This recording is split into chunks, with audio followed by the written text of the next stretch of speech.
Trumpet of the Swans by Elvin Brooks White. About the author. Elvin Brooks White, an American author born in Mount Vernon, New York, wrote some of the most beloved children's classics like Charlotte's Web, Stuart Little, The Trumpet of the Swan, The Curious Garden. Mr. E.B. White lived on a farm in Maine where he kept animals, and some of these creatures made their way into his stories and books. Mr. White has won countless awards for making a lasting contribution to literature for children. The Trumpet of the Swans is a touching episode from a story about an 11-year-old boy who manages to win the trust of two rare birds, the trumpeter swans, which had come to nest in the middle of a deep forest. Let's read the lesson.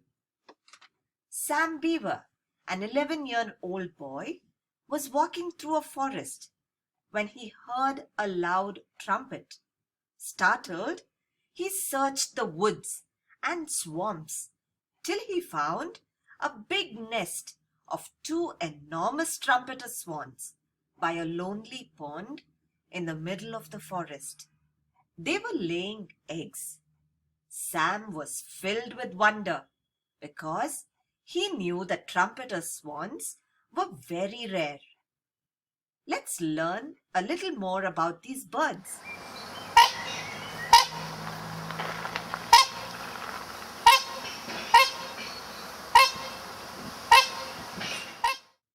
Trumpeter swans are the swan species that are native to North America. They are very large, entirely white, with a long neck, a black bill, and black legs. They are the heaviest flying birds in North America, with a wingspan that can reach up to 10 feet. A male swan is called a cob, the female is called a pen, and the young ones are called cygnets. Females lay 4 to 6 eggs and will keep the eggs warm for 32 to 37 days until the eggs hatch, while the male will swim close by to protect the nest from predators. Let's continue with the lesson. He returned to the same spot a week later to watch the birds again, but the swan could also sense that an outsider was nearby. The swan had a strange feeling of being watched. She twisted and peered uneasily and gazed intently at the point of land that jutted out into the pond near the nest, searching for an intruder. What she finally saw surprised her. There was a small boy sitting on a log. He was very quiet, and he had no gun. "There is a boy on that log," the swan whispered to the cob. The cob was furious. How did he get here, in the heart of the forest? Boys can't fly, and there are no roads in the jungle, he shouted. "Maybe he is lost," said the swan quietly. "Anyway, he is just observing us." "But what if he throws stones at us?" said the cob. "Just wait. I'll go and knock him cold with my wing." "Now, just wait. Don't start a fight," said the swan. "He is not bothering us at all. Anyway, I've started this nest and I'll go and lay a 4th egg now," said the swan. For the next hour, the cob paddled slowly around the tiny island, keeping watch. Sam sat on the log, spellbound at the sight of these large water birds. After he had watched them for an hour, Sam got up and quietly left. The birds watched him go. Sighing with relief, the swan left the nest and turned to look back. There, lying safely on the soft feathers, at the bottom of the nest were 4 eggs. She gazed at them proudly. The swan settled herself in the nest to keep her eggs warm. Carefully, she reached down with her bill and poked each egg until it was in just the right spot to receive warmth from her body. The cob sailed around close by to keep her company and protect her from enemies. He knew that a fox prowled somewhere in the woods. He had heard him barking on some nights. Days passed, and the swan sat and sat in the nest, warming the eggs through sun and rain. The weeks went by. No one disturbed her. Finally, one warm afternoon, tired of swimming around, the cob asked the swan, "Do you never get tired of sitting in one place?" "No," replied the swan, "not really." "Isn't it uncomfortable to sit on eggs?" "Yes, it is," replied the swan, "but I won't have to sit for long. Our cygnets will be born soon." "Don't you ever feel hungry or thirsty?" asked the cob. "Yes, I do," said the swan. "I am actually very thirsty right now." The swan decided she could safely leave the eggs for a few minutes. She pushed some loose feathers around the eggs to hide them and keep them warm. Then she stepped off the nest and entered the water to take several quick sips.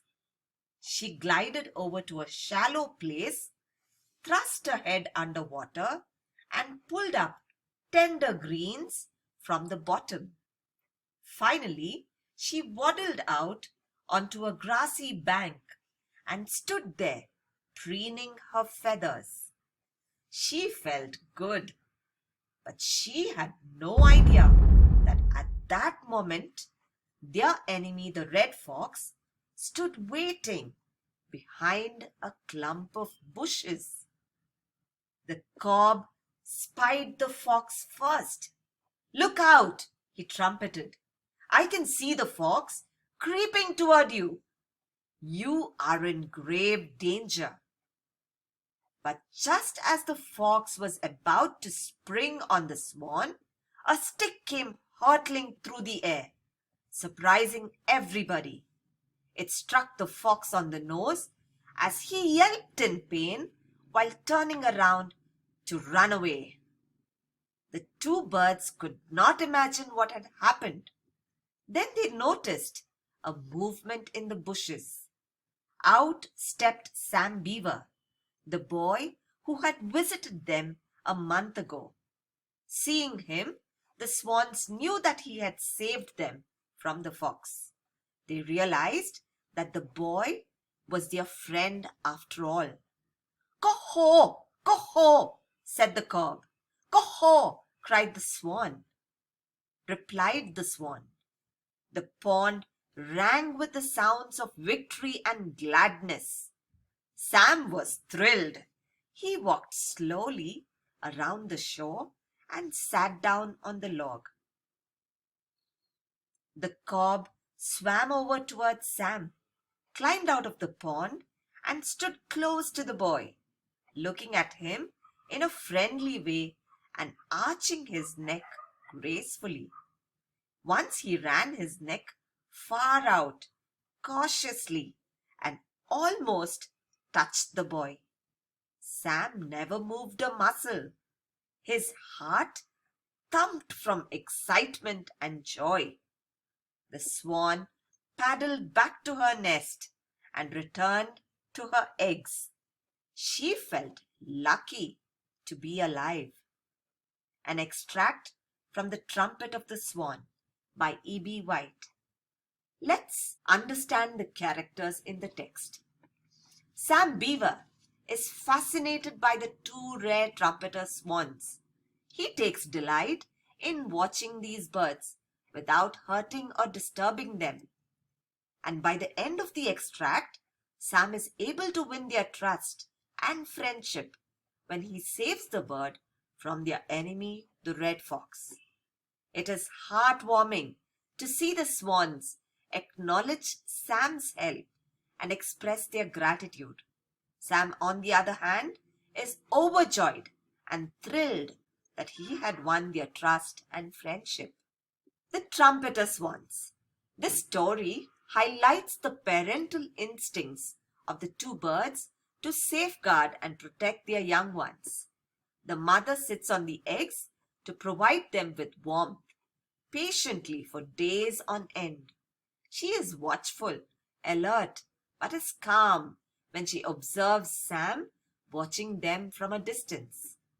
The cob is protective and keeps a close watch to keep them safe, and also gives company to its mate by being there for them. The setting of the story is the forest with all its dangers, and the fox, a predator, lurks around and adds suspense to the story when it slowly prowls around the swans, waiting for an opportunity to feast on the birds and the eggs. Thank you.